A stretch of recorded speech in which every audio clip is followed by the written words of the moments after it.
របៀបចូលទៅដូរ password Gmail របស់យើងហ្នឹងហើយអញ្ចឹងនៅក្នុងវីដេអូនេះដែរកុំភ្លេចជួយ Subscribe ខ្ញុំម្នាក់មួយផងដើម្បីទទួលបានវីដេអូថ្មីៗពី Channel ខ្ញុំបាទមុនគេហ្នឹងហើយអញ្ចឹងដើម្បីអាចបដូរ Gmail បានអ្នកនរគ្នាគ្រាន់តែចូលមកកាន់ app Gmail របស់យើងមកហ្នឹងហើយចូលមកកាន់ Gmail បន្ទាប់មកយើងយកកន្លែងរូប profile ខាងលើនេះយើងចុចលើវាមួយមក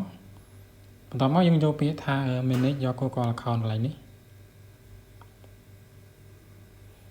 បន្ទាប់មកយើងទាញម្នាក់តិចមកហើយយើងមកយកពាក្យថា security កន្លែងនេះ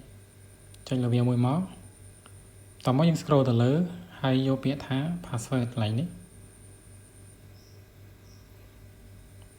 អញ្ចឹងវាកំពុងតែដំណើរការនេះអញ្ចឹងកន្លែងនេះមុននឹងយើងអាចធ្វើការបដូរលេខកូដថ្មីបានយើងត្រូវ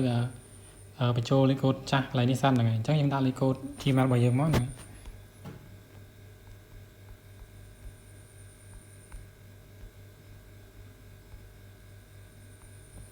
អញ្ចឹងបន្ទាប់ពីយើងបញ្ចូលលេខកូដហើយយើងចុច next មកកន្លែងនេះ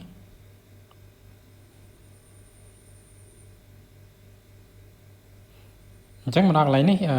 វាដាក់ថា new password អញ្ចឹងកន្លែងនេះវាឲ្យយើងបញ្ចូលលេខកូដថ្មីលេខកូដថ្មីហើយហ្នឹងហើយអញ្ចឹងយើងអាចដាក់លេខកូដថ្មីដែលយើងចង់ដាក់បានអញ្ចឹងយើងបញ្ចូលលេខកូដថ្មីនេះមក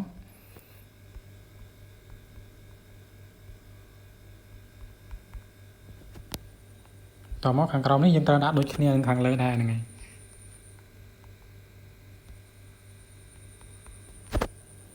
អញ្ចឹងបន្ទាប់ពីយើងបញ្ចូលលេខកូដដូចគ្នាហើយយើងចុច change password កន្លែងនេះមកបន្ទាប់មកយើងចុច change password កន្លែងនេះ